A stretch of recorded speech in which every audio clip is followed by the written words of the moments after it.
Oliver was in a good mood today, as he had reconciled with his fiancée, Brenda. He hadn't actually argued with her at all, but Brenda had a tendency to take offence and throw tantrums over trivial matters. But yes, it is a common trait amongst privileged and spoiled individuals. Despite her flaws, Oliver was deeply in love with her and overlooked these unpleasant aspects of her character like any man in love would. While passing by a flower stall adorned with colourful lights, Oliver decided to stop his SUV and purchase the most luxurious bouquet. After all, Brenda had refined taste and high standards, so the bouquet from the supposedly guilty Oliver had to match her status. However, his mood quickly soured when he couldn't find his car upon leaving the store. He was not amused by such tricks. "Ah, where's my car? Where the hell is this?" he shouted at a nearby road worker who was painting something. "Didn't you see the sign? No parking here. Your car's been taken to the impound yard," the worker replied. "I was only gone for 5 minutes. How could they do this? My fiancé is waiting for me at the restaurant. I can't be late, and on top of this, I have left my phone in the car." "Don't get so mad. The parking lot is around the corner. Pay the fine, go back to your fiancé. That's all," the worker retorted, growing irritated. Oliver didn't respond. Every minute was precious to him. Why was he having such bad luck today? Holding the bouquet tightly under his arm, he ran. When he finally reached the impound lot, he rushed to the man on duty. "You have my car here, a black SUV. Here are the documents. I need to pick it up right away. I'm late for an important meeting." "No problem," replied the sleepy parking lot attendant. "Pay the fine and take your car, but I only accept cash." Writing out a receipt and searching for change to Oliver seemed to take an eternity. "You can leave the change yourself. I'm really rushing," said Oliver. Satisfied with this turn of events, the guard obligingly showed him where Oliver's car was parked.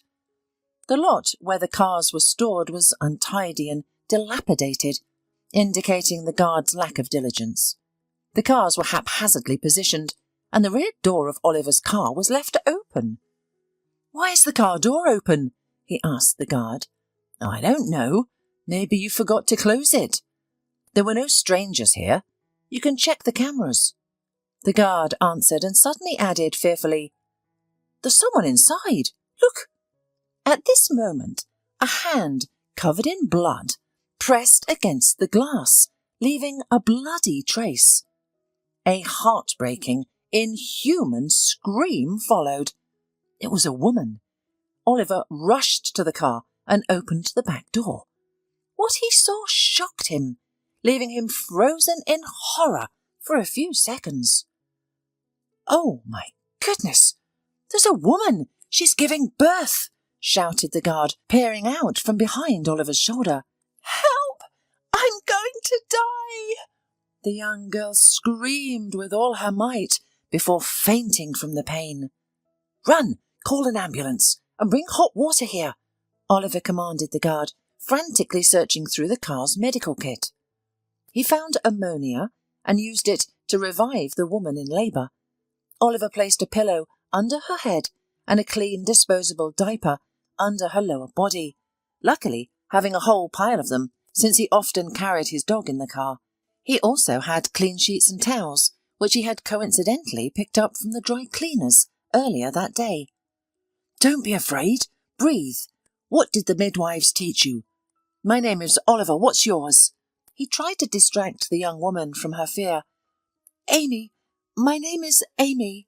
She was in labour, screaming and squeezing Oliver's hand with such force that it felt as if something had crunched.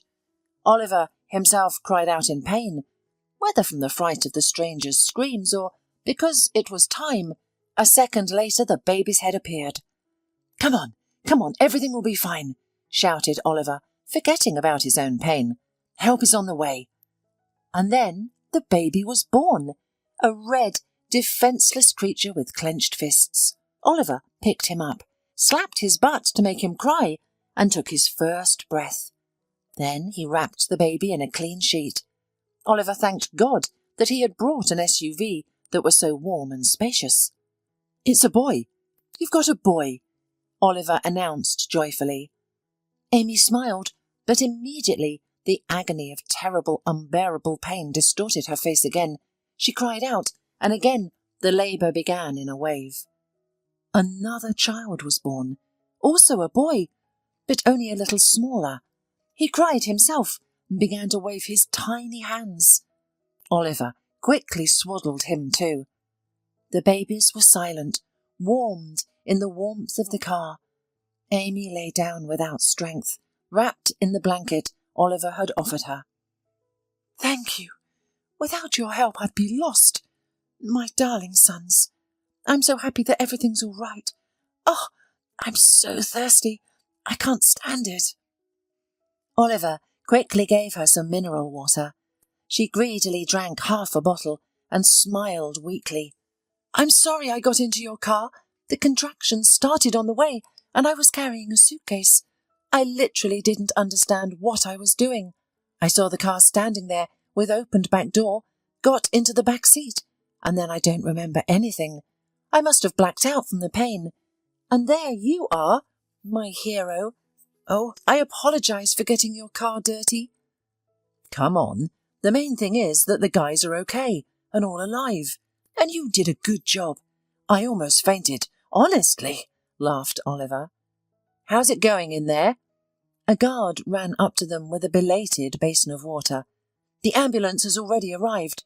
Wow! She gave birth to 2 babies at once." A minute later, a doctor and a paramedic came and carried Amy into the ambulance. Oliver carried the twins, and for some reason, without knowing why, he felt proud of himself, as if they were his children. "There really are no other people's children," he thought. "I'll have to tell Brenda that it's time to become parents." His soul overflowed with joy for Amy and her sons, and of course pride for himself. He did not expect such fearlessness from himself, and firmly decided that he would have at least 3 children.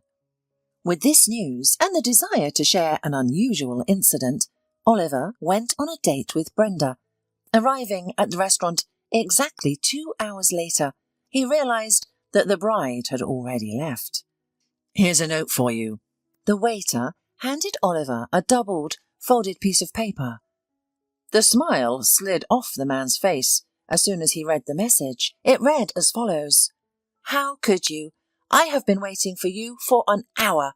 During that time, I realised that you don't care for me at all. Why would I want such a fiancée? My father has more money, by the way, and you're not that handsome as you think. I'll find someone better. You can be sure of that. Good luck, loser." After reading that, Oliver was finally upset. His strength was gone, and no wonder. It had been a crazy day. Not everyone can handle so many problems at once. For some reason, he didn't want to call Brenda and make excuses.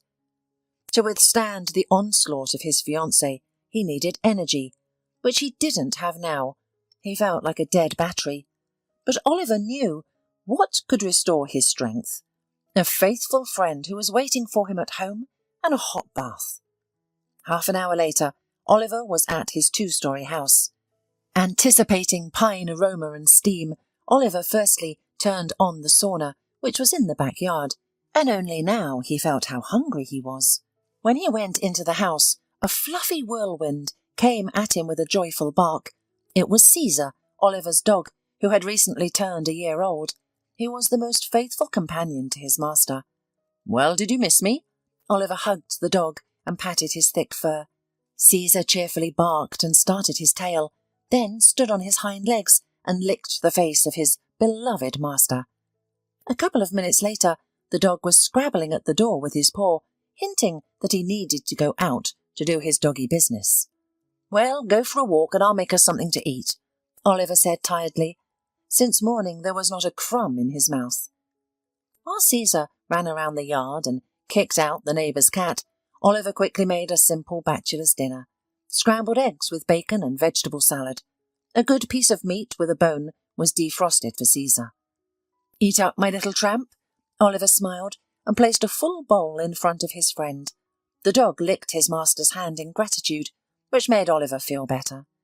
"And you know, my fiancée left me today, and she didn't even let me explain anything." Oliver complained to the dog. "Only you love me sincerely and will never betray me. It doesn't matter if I'm rich or poor, handsome or not. You just love me, and that's all." The dog whimpered and rested his head in Oliver's lap, as if to take away his pain. Caesar had appeared in Oliver's life accidentally. The man found him in a dire state, hungry and cold. He was just a little puppy, unable to crawl and barely making hoarse squeaks. Oliver took him and immediately took him to the vet. The doctor was pessimistic, stating that the newborn was unlikely to survive. However, he prescribed vitamins and antibiotics as a precaution. Oliver did not give up. He carefully took care of the puppy. Within 2 weeks, the puppy began to walk, albeit unsteadily on his stubby legs. In the morning, the phone rang. Oliver jumped up like a stung man. It was 9 a.m., and it was the first time in his life that he had overslept. "Boss, where are you? Why aren't you answering the phone?" His assistant sounded worried. "I had to hold a meeting without you and inform the directors that you were sick. What's wrong? Do you need help?" "Yes, a lot has happened," Oliver replied groggily. "Yesterday, for example, babies were born right in my car. Can you imagine? And then Brenda left me, just like that." "Oh, things are awful," his assistant responded after a brief pause. "And how are you holding up?" "I'm fine. By the way, do you know what a woman after labour can eat? Maybe some treats? You have a daughter after all. I'll ask my wife and send you a list. Who was born, by the way?" His assistant laughed. "2 strong little boys." Oliver reminisced about the babies from the previous day. Suddenly, he felt a strong desire to see Amy and her newborn children. He was also curious to know how the young mother found herself in such a peculiar situation.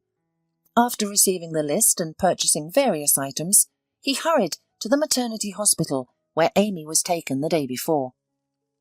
The nurses became animated upon seeing him with the large bags. "Oh, what a generous father! And who are you here to see, young man?" the one of them asked. "I'm here to see Amy. She gave birth to twins in my car yesterday," Oliver answered cheerfully, taken aback by the nurse's change in expression. "Are you here to see her?" one of them asked, wide-eyed. "We thought she was a homeless woman, because she didn't have anything with her, not even documents. We had to place her in an overcrowded ward. Why did you let your wife go like that?" Oliver felt uncomfortable under the reproachful gazes of the women. "But she's not my wife, and I'm not a father," he defended himself. "It just happened in my car, and I helped her to give birth." Upon entering the room, he immediately spotted where she was lying. Next to her was an empty bedside table, while the other women had their tables overflowing with food, clothes and baby care items. It was clear that their husbands and relatives had visited them, but no one had visited Amy. She wore a faded hospital gown, and there was only a solitary glass of water on her table. Oliver's heart ached with pity. "Well, hello there, mother heroine," Oliver said, deliberately cheerful, and walked over to her bed where she was laying, with her back turned to the wall. "Wow, Oliver," she rejoiced. "You've come, and all of this is for me? You're crazy. Why did you bring all this?" she said, surprised, but it was evident that she had recently been crying, as her eyes were swollen and flushed. Oliver marvelled at the warmth and simplicity with which Amy greeted him. "That's not all. There are many more things in the car. After all, I'm not a stranger to you and the boys. Why were you crying?" "Just a little bit. I was upset. I was reminiscing about my life, my worthless life. I worked as a dishwasher, earning pennies, and sometimes I couldn't even afford a place to live. I had to sleep at train stations or in homeless shelters. It was scary. I was all alone, and here I see mothers with babies and their happy relatives visiting them. Nobody needs me, Amy sniffed. Your sons need you, Oliver reassured her. That's true, you're right, of course, but we have nowhere to go. My fiancé rejected me. My stepfather kicked me out of the house and said he didn't need any burden. He hung out with his friends and drinks away our belongings. He lives in my mum's apartment. In fact, it was all right while she was alive, but now... Oh, my poor sons.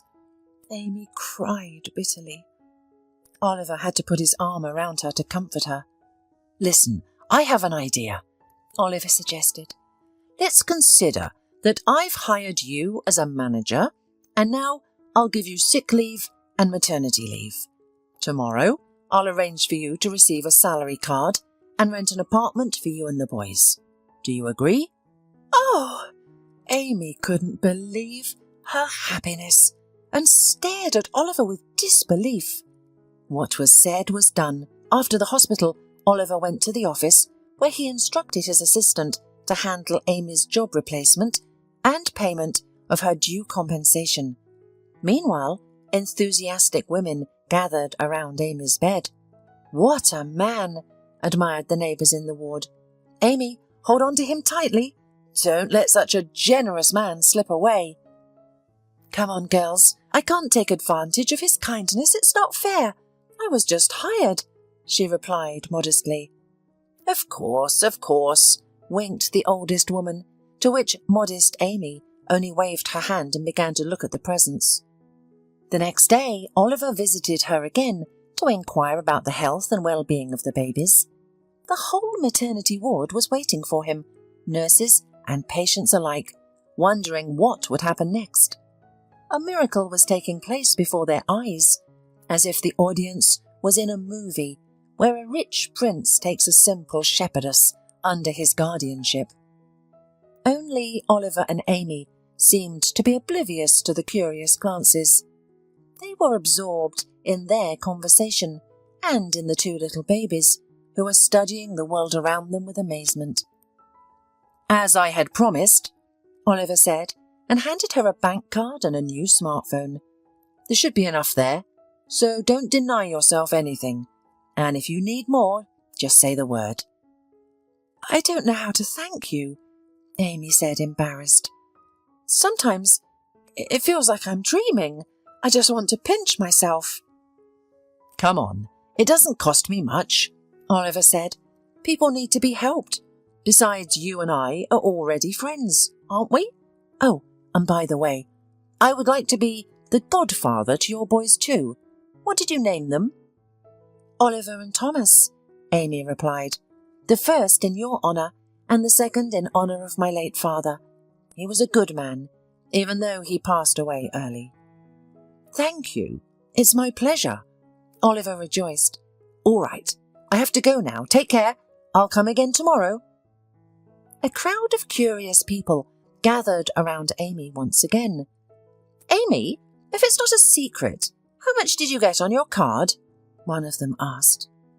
I haven't looked yet, Amy admitted. She picked up her phone, opened the message from the bank and was stunned. The women came over and looked at the smartphone screen, filled with curiosity. They were all surprised by Oliver's generosity. Wow, that's impressive. With this money, you can live well. Oh, lucky you, Amy. You got such a great man, sighed one of the women. Is he married, by the way? I don't know, said Amy, becoming despondent. In fact, she did like Oliver, but was afraid to show it, thinking he would see her as a gold digger. However, what kind of gold digger am I? Amy thought. I'm a beggar with 2 children. But the thought that Oliver might be married upset her a little. The other women in the ward noticed this and silently returned to their places. They wanted the poor girl to be happy. And in the meantime, Brenda met Marina, the assistant's wife, at a restaurant. Why are you alone without your fiancé? Marina asked. Oh, you don't know yet. I left him. Let him regret it now. Who needs him? A middle-class businessman, Brenda snorted. You shouldn't talk about his business like that. Igor said their company was doing well. They recently got a big order. I think luck turned back to them after that noble deed, Marina said. What noble deed? Brenda asked, intrigued by her ex-fiancé's sudden career rise. Oliver helped a poor woman give birth in his new car. Can you imagine? Twins were born, and he visits her every day. Her name is Amy, as I recall. Marina smiled. Are those his children? Brenda shouted furiously. Why are you shouting? Oliver said the children weren't his, and that he saw her for the first time. But I don't want to discuss this with you. Have a nice day. Marina was astonished and walked away, fearing Brenda's hysterics, because the spoiled rich girl was famous throughout the city with her anger and antics. And Brenda's inflamed brain was already imagining indecent scenarios involving Oliver and that strange woman. And if they're not his children, whose are they? She fumed. That Amy is cleverer than me. What a disgrace! Arrogant Brenda couldn't tolerate such humiliation for herself and immediately rushed to the maternity hospital at full speed to confront Amy. Which one of you is Amy? She shouted as she burst into the room. It's me, Amy replied. You miserable little beggar! Are you trying to steal my fiancé from me? Do you think that by giving birth to your ugly children you'll be happy? You wretch! Try to come near Oliver and I'll ruin you!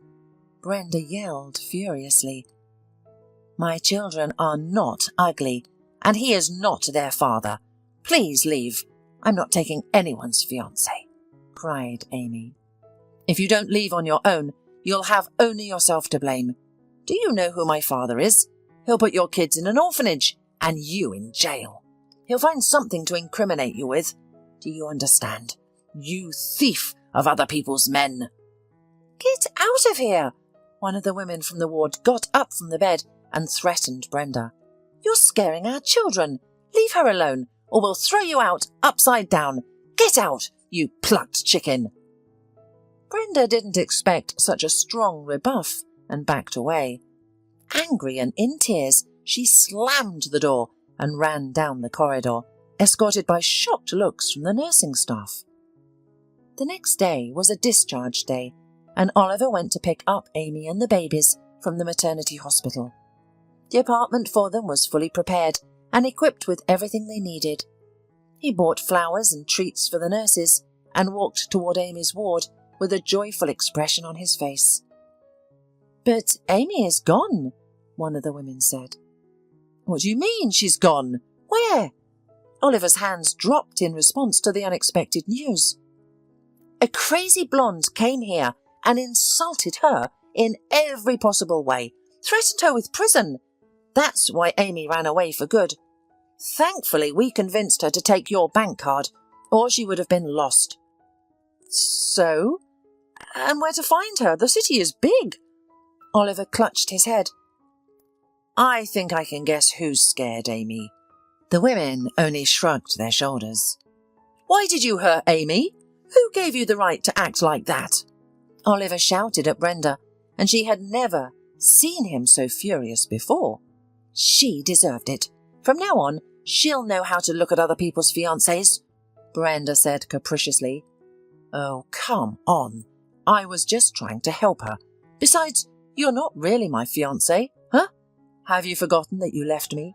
I'm poor and ugly to you. Oliver was indignant. And whose children then? Brenda asked snidely. How should I know?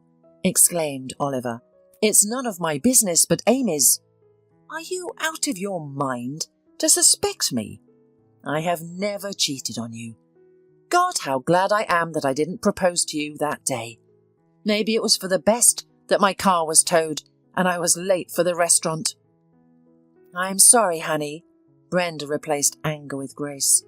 You know I have my reasons for acting like this too. Hormones play tricks on pregnant women. Are you pregnant? Oliver was surprised. Yes. I'm so nervous out because of it. I'm not happy with my behaviour either. Brenda lied without blushing. That's news, exclaimed Oliver. It's something to celebrate." "Cool. I want champagne. The most expensive," said Brenda. "Well, you can't have champagne, can you?" said Oliver. "Why not?" pouted the girl. "So alcohol is contraindicated for pregnant women." Oliver was surprised at such ignorance. "Exactly, and I completely forgot. See how good it is that I have you," mewed the schemer in a playfully affectionate manner. After spending the evening with Brenda, Oliver thought he was of course happy about the pregnancy, but now he didn't see Brenda as his wife. His gut feeling told him that she wasn't right for him, and if he married her, his life would turn into hell. This thought Oliver shared with his father and Winston, who was furious upon hearing it. "Just dare to leave Brenda. She is the daughter of my main business partner. You will marry her, and we will merge our capitals to become an influential corporation. And Brenda is expecting my grandson. If you don't do as I say, I'll disinherit you. And it's too late to retreat. You should have thought with your head. None of our ancestors ever abandoned their pregnant women, and you won't," Winston said. "All right, Dad, you've convinced me. Schedule the wedding in 3 months." Oliver sighed. "All right." The father calmed down.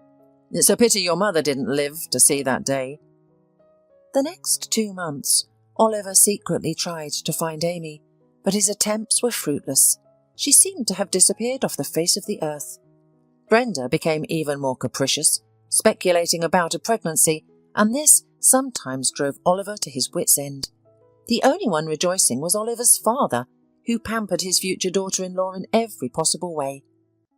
But time passed, and Brenda's belly did not grow, which worried Oliver.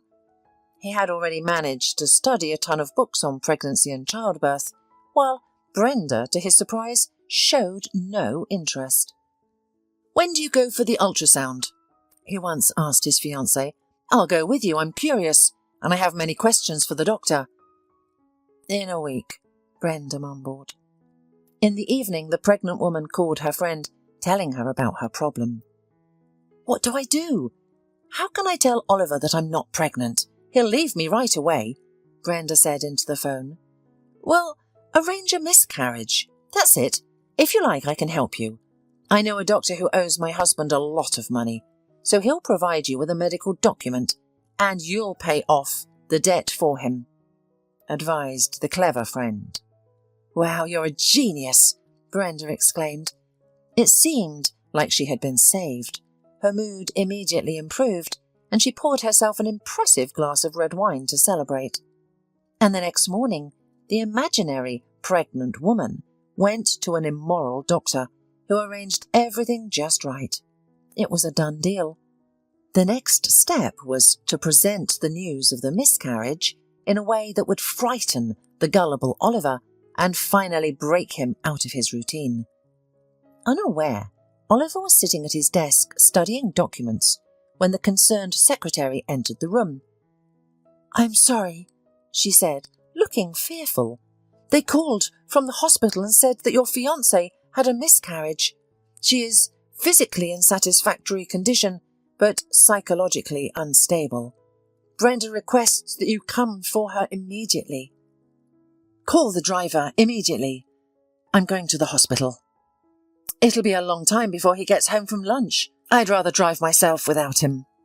Oliver rushed out of the office, not waiting for the elevator, and took the emergency stairs, jumping over the steps. How could this happen? My child is dead, and Brenda must be grieving for him. I must be near her, thought Oliver, and he burst out of the underground parking lot like the devil out of a snuff box, startling the guard. He didn't remember how he ended up on the highway. His SUV was speeding. Horrible images of a helpless Brenda and unfortunate babies flooded Oliver's brain. Tears of grief filled his eyes as he had dreamt so much of being a father. Oliver didn't notice that he had entered the oncoming lane, overtaking an old car driven by an elderly man. But the road was too slippery after the rain, and Oliver was too excited to notice the dangerous turn in time. Oliver woke up in a hospital bed. His head and back were in great pain, and a catheter was inserted in his arm, with a thin tube stretching from it. Nearby, a device was beeping annoyingly. Oliver tried to sit up, but his legs wouldn't obey him. In fact, he couldn't feel them at all. "Don't move, please," the nurse said quietly, then turned towards the corridor and shouted, "Doctor, he's awake." "Hello, Oliver." An elderly doctor in glasses looked at him. "Well, congratulations are in order. Looks like you were born under a lucky star. The car's dented, and you're relatively fine. You lucky fellow." The doctor attempted to joke. "What do you mean, relatively fine? I can't feel my legs," Oliver said fearfully. "Is this how it's supposed to be right now?" "Well, unfortunately, no," the doctor replied. "Your legs are non-functional due to the spinal injury. After the surgery, things should improve. However, the procedure can only be performed once your whole body has recovered.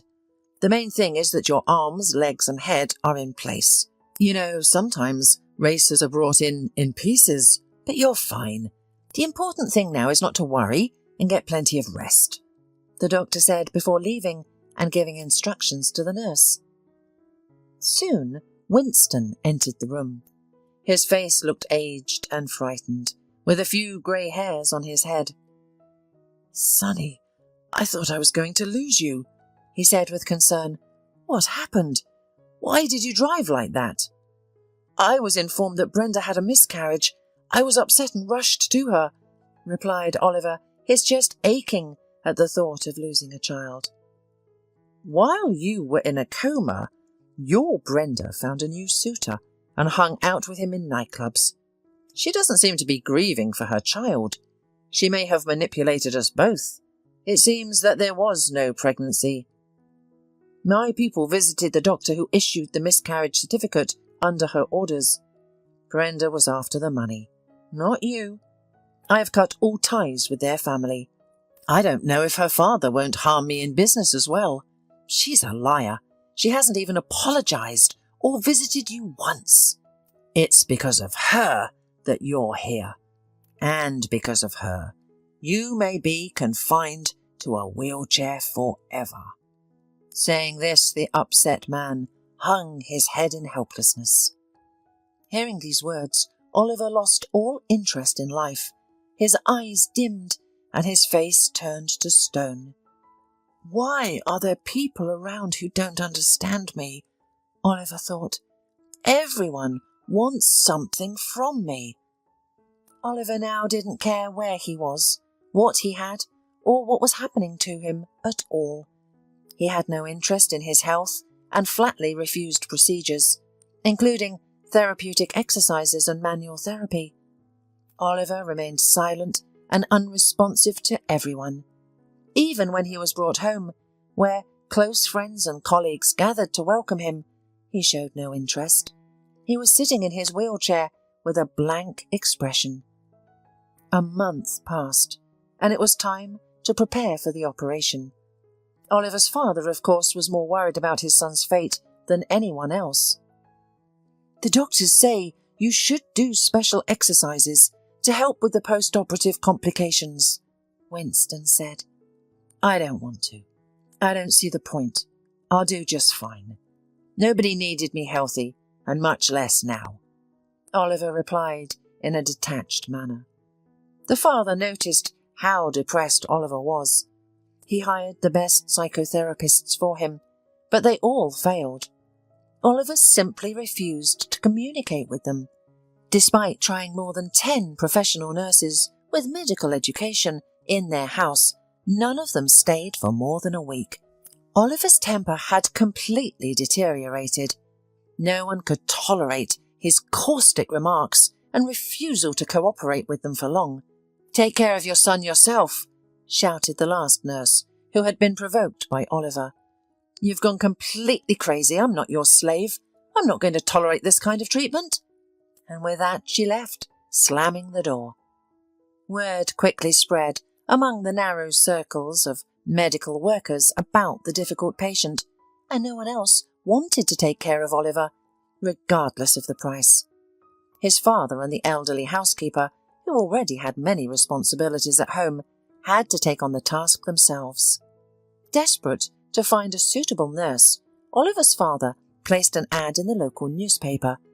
People of all kinds responded to the job offer: elderly women who needed care themselves, young women with heavy makeup, drunkards barely able to stand, and even a homeless man. But one day there was a soft knock at their door. Standing on the threshold was a modest and pretty woman who immediately inspired trust in Winston. He invited her inside. "Hello, are you looking for a nurse for a sick person?" she asked. "I don't have medical education, but I took care of my grandmother. I can administer injections and perform hygienic procedures, feed the patient, take them for walks, and keep them entertained. However, I won't be able to stay overnight due to family reasons. Here's my resume. Would you like to take a look?" "First of all, I'm so glad you responded. Come, I'd like you to meet my son.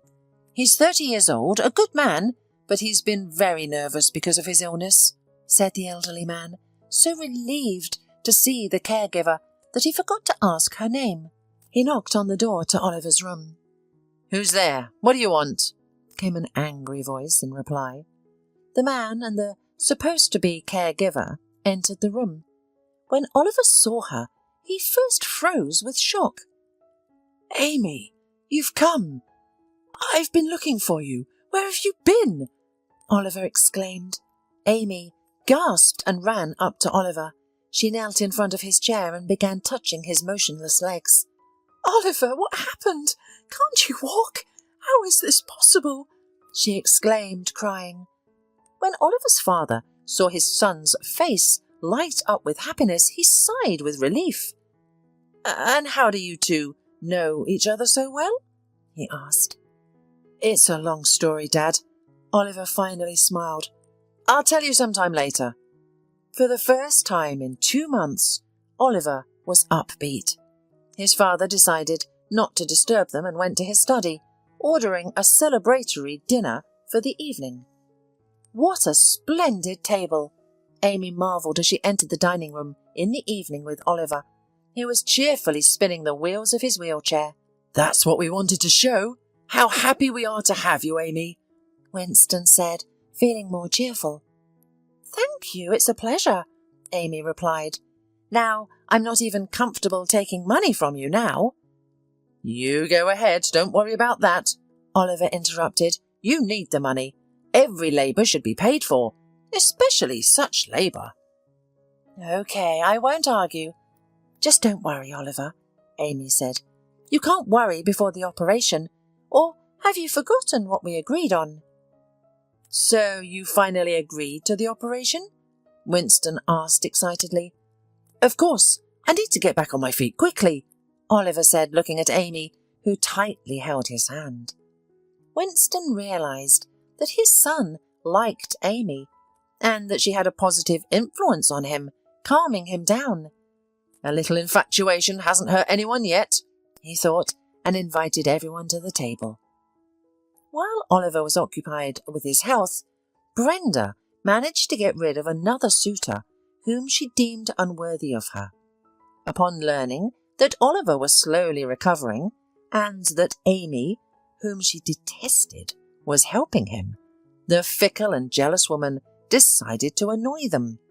She grabbed a pen, a piece of paper, and wrote an anonymous letter claiming that Amy was a dangerous adventurer and a gold digger who intentionally got pregnant with Oliver a year ago and gave birth to twins. The letter also accused Amy of planning to take over the house and the entire business, and intending to send Winston himself to a nursing home. The next morning, the letter was sent to Oliver's father by a courier. After reading the anonymous letter, Winston became furious. He stormed into Amy's room. "Is it true that you gave birth to children in Oliver's car?" he angrily asked, his eyes flashing.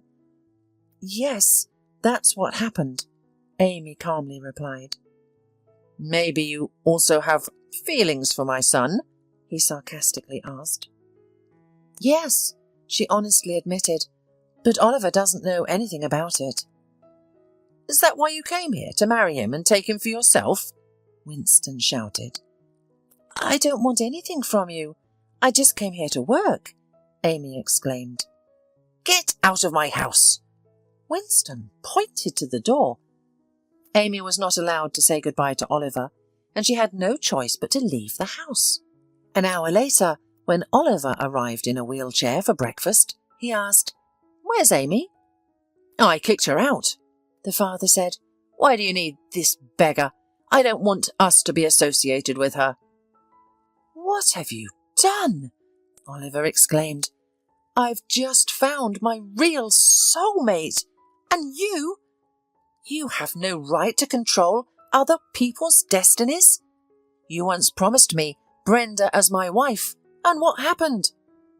Oliver felt offended and left for the garden near the house, while his father remained sitting at the table, frowning and rereading the letter. An hour later, he went to apologize to his son and admit that he might have believed the anonymous letter in vain, but he couldn't find him outside. What have you done, you old fool? Winston clutched his head and began to cry. In desperation, he found Amy's resume, which included her address, and went there. The house was on the outskirts of the city. Winston knocked on the door, and the elderly landlady of the apartment opened it, immediately recognizing who was standing in front of her. She silently nodded towards the room where Amy and the children were living. What do you need? The young woman asked when she saw the intruder enter. Forgive me, Amy. I lost my temper. I received an anonymous letter with all sorts of nasty things written about you, and I lost control. I insulted you without understanding. Well, you gave birth to the babies to my son, and it's really none of my business. My job is to provide a decent life for my grandsons. Come back with the kids, please. Okay, she smiled. But these are not your grandchildren. They are from my fiancé, who abandoned me a long time ago. As for Oliver, he just helped me when I needed it badly. You've raised a decent man. Thank you for this. When Amy shared the details of her life, Winston felt very ashamed. And who was taking care of the babies while you were working for us? He asked. Mrs. Muirhead, the landlady of the apartment, Amy said. I am truly grateful to her. I see. Amy, let's not remember the past, but I really ask you to come back, and you should do it with the children. However, I have some not-so-good news. Oliver disappeared. He went somewhere in a wheelchair and hasn't returned. I thought he was here with you, Winston said. How did he disappear? Amy asked anxiously. We need to find him. What if something happened to him? What if he needs help? We must start searching right away, and the babies will stay with Mrs. Muirhead for now. But they didn't have time to leave the driveway when they saw a lone man in a wheelchair approaching them. Amy was the first to recognize him and rushed to meet him. How you scared us, Oliver, she exclaimed. How can you be such a slob? You're about to have an operation. You almost gave your father a heart attack, Winston said reproachfully. You're crazy. Amy, hold me, or I'll give him a head slap. Oliver laughed loudly and joyfully. He realized that his two favourite people had found a common language, and it made him happy. Well, I want to go home, he said. Where are little Oliver and Tom? They're at my place. They are being looked after, don't worry, Amy reassured him. When they entered the house in a noisy company, the housekeeper clapped her hands. She was glad to see that the gloomy house was alive again. For the little ones and Amy, the brightest and warmest room was allocated. Oliver personally supervised all the preparations, and the father rejoiced at his son's transformation. When evening came, and Oliver was playing with the children, Amy quietly approached Winston and sat down beside him. "Thank you for everything," she whispered quietly. "I'll tell you a secret. Oliver proposed marriage to me. I said yes." "Oh, what news? Call me Dad, Amy," said Winston affectionately. And in a few months, Oliver was already moving around the house, though with a stick, but on his own 2 feet. The operation was successful, and the problem was not as serious as the doctors had feared, so Oliver recovered rapidly. Oliver and Amy had a wedding night in Winston's mansion. They didn't invite many guests, only close friends and relatives. The young couple was happy, and good wishes and loud toasts were sent to them. In the midst of the festivities, Brenda showed up uninvited. She was no longer that daring beauty, but looked faded and devastated. Everyone fell silent, expecting a trick from the self-loving girl. "What insolence!" was heard from all sides. "How dare she come here?" "I apologize for disturbing your idyll," Brenda said, lowering her head. "I came to apologize to all of you. Oliver, Amy, I sincerely wish you happiness. Forgive me if you can." In her hands, Brenda held a small, neatly wrapped gift, which she placed with trembling hands with the rest of the presents. Oliver looked disdainfully at her offering. He wanted nothing from the one who had caused his family so much pain and distress. The silence was interrupted by Amy. She was the one who knew better than anyone what it was like to be a social outcast. "Brenda, I don't know about Oliver, but I forgive you. It's our happy day and I don't want to ruin it. Thank you for the gift. It takes courage to do that and admit your mistakes. Come in, make yourself at home," Amy said and smiled. Brenda, not expecting such a welcome, started to cry to the point of tears, as if something in her soul had burst and the pent-up shame and grief had burst through. It was clear that something terrible had happened in her life. Amy came out from behind the table and put her arms around her, pulling her close. "Come on, you're going to tell Oliver and me everything," she said quietly, and pulled Brenda along with her. The crying woman didn't resist. She obediently followed Amy, realizing that she could get help here. As much as Oliver didn't want to see his ex-fiancée, her state of mind shook him, and he agreed to listen to her. After drinking some water, Brenda began to pour out her soul.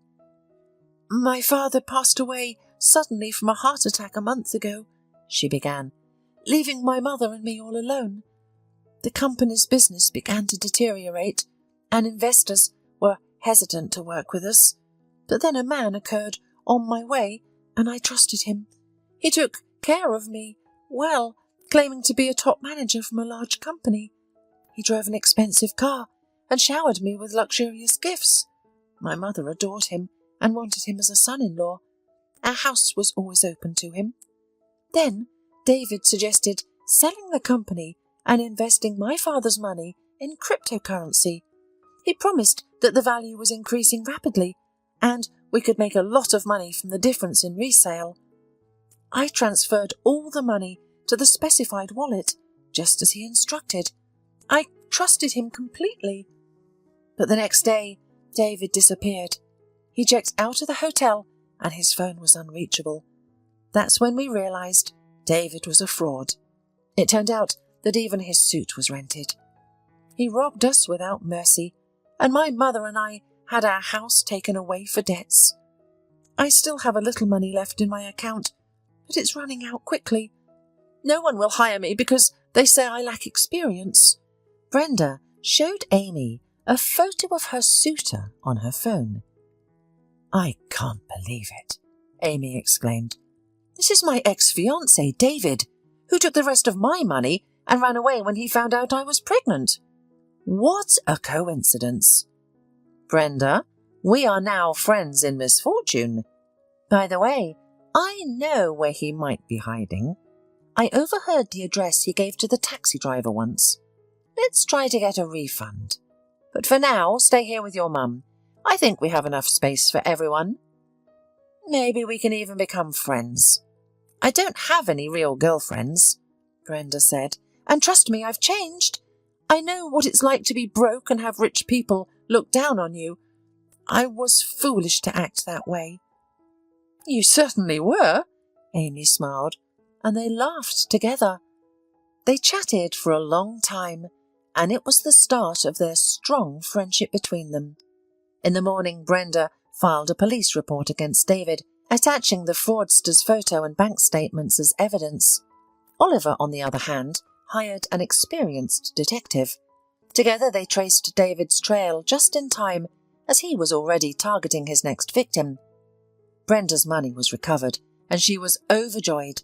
She used the funds to buy a small, cosy house for herself and her mother, although it was much more modest than before. Oliver was glad to see his former fiancée's transformation. He no longer held any resentment towards her. Brenda had truly changed, becoming softer in character and easier to communicate with. In addition, Amy had a positive influence on her. One day, when Oliver hardly entered the doorstep of the house, Caesar rushed towards him at full speed. He had a note hanging from his neck. The dog wagged his tail happily and spun around, making it difficult for Oliver to retrieve the message. When Oliver unfolded the note, he saw the cherished words that every loving man dreams of. You will soon be a father. In the dining room, a big family awaited him. A happy father, a wife, 2 sons, a faithful dog, and someone else, who everyone was eagerly anticipating.